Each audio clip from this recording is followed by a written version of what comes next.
हजरत इमाम हुसैन मैदान करबला में थे तो थोड़ी सी जगह खोद के ना इमाम हुसैन ने तो खंदक खोदी, तो खंदक खोद के ना आग जलाई जाती थी। ये हिफाजत का एक जरिया था ताकि दुश्मन ना आए।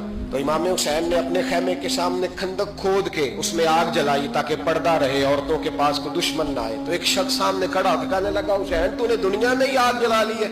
माज अल्लाह सुम्मा माज अल्लाह, कहने लगा आगे तो आग मिलेगी, यहाँ जला ली है। तो इमाम हुसैन कहने लगे, मैं हुक्म देता हूँ आग को कि तुझे अभी पकड़ ले। जब कहा ना मैं हुक्म देता हूँ, तो वो आदमी घोड़े से नीचे गिरा और घोड़े की रिकाब के अंदर उसका पैर उलझा।